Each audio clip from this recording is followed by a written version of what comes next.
안녕하십니까, 노선호입니다. 5월 24일 화요일입니다. 오늘 주식시장 또 상당히 좀 우울하게 마감을 했습니다.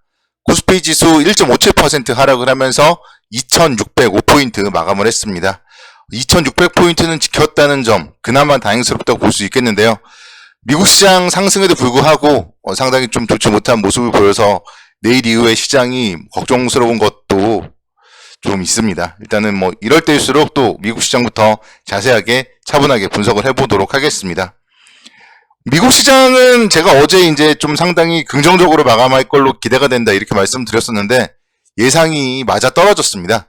다우존스가 1.98% 상승을 했고 S&P 500 지수 1.86% 그리고 나스닥 지수 1.59% 상승을 하면서 다우존스 위주로 좀 상당히 큰 폭의 반등에 성공을 하면서 경기 침체에 대한 우려감이 뭐 일부 해소되는 그런 모습을 보였습니다.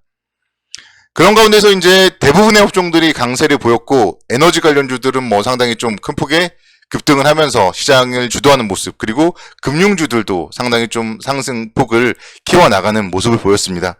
그런데 이제 미국 시장 같은 경우 시간외가 좀 좋지 못했어요. 시간외에서 스냅이라는 기업의 좀 실적 부진, 이런 부분들이 나스닥 선물을 좀 하락으로 만들었고요.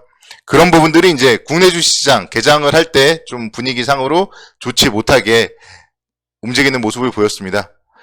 그러면서 코스피 지수 미국 시장 상승에도 불구하고 마이너스 0.3% 출발. 그러니까 오늘 같은 날 여러분들이 좀 조심해야 되는 게요. 최소한 아침에 갭상승이 나와야 되는데 오히려 하락 출발을 해요. 그런 날은 이런 뭐가 있구나 이렇게 생각을 하고, 그러니까 최소한 오늘 같은 날, 오늘 오전장에 저가라고 매수를 해가지고 물리는 그런 운은 범하시면 안 됩니다. 시장 자체를 항상 보면서 여러분들이 올라야 될 때 못 오르는 거는 항상 좀 조심을 해야 되고요. 또 떨어질 것 같은데 올라갈 때는 오히려 이건 뭔가 우리가 모르는 또 호재가 있구나 이러고 좀 매수 관점으로 접근을 하는 그런 전략이 필요해요. 그래서 오늘은 아침부터 좀 하락 출발을 했고 그 이후에도 계속적으로 좀 낙폭을 키워나가면서 거의 종가를 저가로 마감을 했습니다. 2605포인트 종가 저가로 좀 마감을 하는 모습을 보였습니다. 이렇게 좀 미국 시장과 디커플링을 보이는 게 최근의 시장의 모습이에요. 그래서 미국 시장이 하락할 때는 너무 걱정하지 말고 미국 시장이 상승할 때는 또 너무 환호하거나 좋아할 필요가 없다 이렇게 말씀을 드릴 수가 있겠고, 제가 계속 강조를 드리지만 미국은 미국이고요, 대한민국은 대한민국입니다. 그렇기 때문에 미국 시장이 올랐다고 우리나라가 오르고 미국 시장이 하락한다고 우리나라가 하락을 하면은 주식시장 대응하기가 더 쉽겠죠. 근데 그렇지 않기 때문에 이 주식이 더 어려운 거고, 그렇기 때문에 우리는 더 주도 면밀하게 분석을 해야 된다 이렇게 말씀을 드릴 수가 있겠습니다. 현재 시장 오늘 하락을 했다고 하더라도 달라진 건 아무것도 없습니다. 시장 저평가 돼 있는 거는 계속적으로 유효하고요. 2600포인트대에서 21선 안착을 조금 희망했었는데 또다시 하락을 했습니다. 여전히 다중바닥을 계속 형성하면서 좁은 좀 박스권의 움직임을 보여주고 있다 이렇게 말씀을 드릴 수가 있겠고, 결국 저점에서는 또다시 매수 관점으로 대응을 하는 게 바람직합니다. 2700선 정도가 PER 9배 수준이고요. 그 아래로 이제 하락을 하면 할수록 밸류에이션 매력이 생긴다 이렇게 본다면은 떨어질 때 매도하는 거에 대해서는 실익이 크게 없다 이렇게 말씀을 드릴 수가 있겠고, 결국 지금 매도를 해서 못 사면은 나중에 더 비싸게 살 수밖에 없는 게 현실입니다. 그렇기 때문에 현재 구간에서는 잘 버티는 전략으로 대응을 해야 된다 이렇게 말씀을 드릴 수가 있겠습니다. 시장 사실 또 하락을 했지만 여전히 2600포인트고요. 결국 5월달 레인지 안에서는 움직이고 있어요. 그렇기 때문에 너무 걱정할 필요는 없겠다 이렇게 말씀을 드릴 수가 있겠습니다. 원달러 환율에 대한 움직임 한번 좀 체크를 해보면요, 환율 한번 살펴보도록 하겠습니다. 오늘 시장이 급락했음에도 불구하고 환율이 2원 상승에 그쳤습니다. 그렇기 때문에 이제 좀 원달러 환율의 등락도 제한적이다 이렇게 좀 말씀을 드릴 수가 있겠고, 그렇기 때문에 역시 마찬가지로 시장에 대해서 더욱 좀 보수적으로 바라볼 필요는 없겠다 이렇게 말씀을 드릴 수가 있겠습니다. 오늘 보시면요, 하락을 했는데 거래량, 거래대금 자체가 최근에 높지가 않습니다. 그래서 거래대금 자체가 상당히 많기 때문에 이게 매도세가 많이 나왔다. 이렇게 말씀을 드릴 수는 없는 부분이에요. 그렇기 때문에 뭐 단기적으로 수급이 조금 꼬이면서 하락을 한 거지 뭔가 악재가 있고 큰 폭의 하락 거래량이 나왔다. 이렇게 말씀드릴 수가 없기 때문에요. 너무 걱정할 필요는 없겠다. 이렇게 말씀드리겠습니다. 내일 밤에 미국의 4월 내구재 수주 발표가 있고요. 또 26일 밤에는 미국의 4월 소비지출 발표가 있습니다. 그래서 계속적으로 이런 경제 지표들 발표에 따라서 좀 주가가 세워봐야 될 것이고, 경제 지표들이 발표되면서 경기 침체에 대한 공포가 진정된 걸로 전망이 되고 있습니다. 코스피 2546포인트에서부터 2653포인트까지 짧은 기간 동안에 100포인트 넘게 상승을 했고, 그 이후에 오늘 정도의 조정은 자연스러운 매물 소화 국면으로 볼 수 있을 것이고, 결국 2600선 또 그 이하에서는 변동성을 활용한 비중 확대 전략으로 대응을 하는 게 필요하다. 이렇게 말씀드릴 수가 있겠습니다. 시장에 대해서는요, 지금은 좀 대형주들 위주로 관심 있게 지켜보면 좋겠다. 이렇게 말씀을 드리도록 하겠습니다.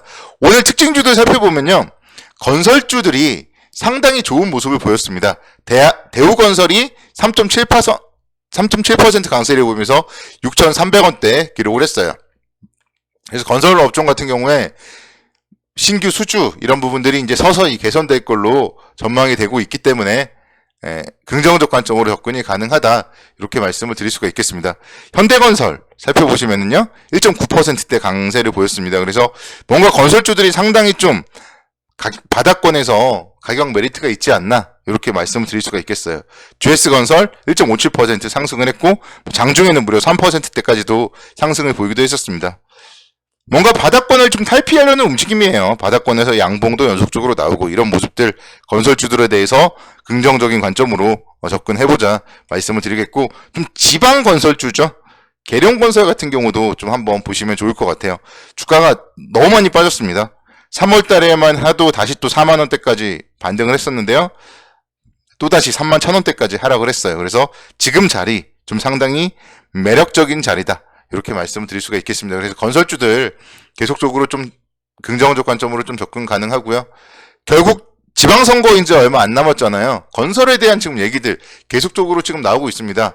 정부에서도 주택 공급에 대한 의지 계속적으로 표명을 하고 있고, 그렇기 때문에 계속적으로 긍정적 관점으로 접근 가능하겠다. 이렇게 말씀드릴 수가 있겠습니다.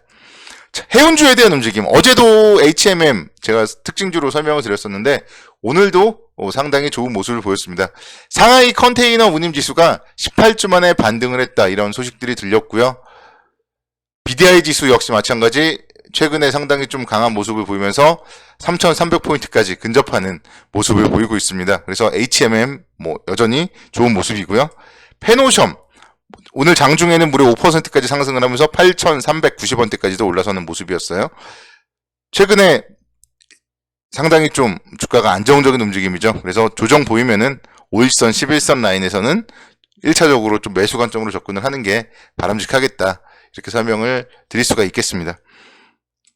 금융주들도요, 상당히 좋은 모습 보였습니다. KB금융이 오늘 1.8%대 강세를 보이면서 59,400원대 주가 움직임을 보였습니다. 미국에서도 은행주들이 강세를 보였다. 앞서서 미국 시장 통해서 살짝 코멘트를 드렸었는데, 은행주들의 실적 개선에 대한 기대감이 상당히 좀 긍정적인 모멘텀으로 작용을 했습니다.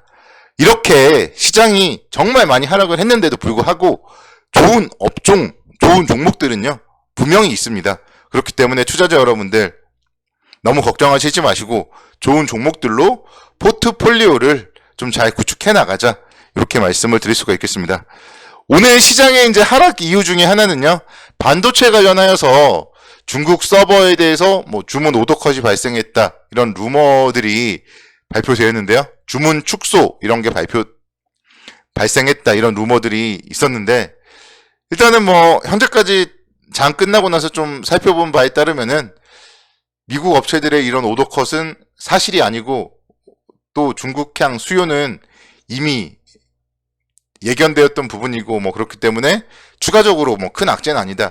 이렇게 좀 얘기들이 나오고 있습니다. 그렇기 때문에 삼성전자 같은 경우 또다시 21선까지 왔어요. 역시 다른 종목과 마찬가지로 다시 한번 2보 전진을 위한 1보 후퇴다 이렇게 생각을 하신다면은 긍정적 관점으로 접근이 가능하겠다 이렇게 말씀드리겠습니다. 내일 또 선곡 투자를 기원하겠습니다. 감사합니다.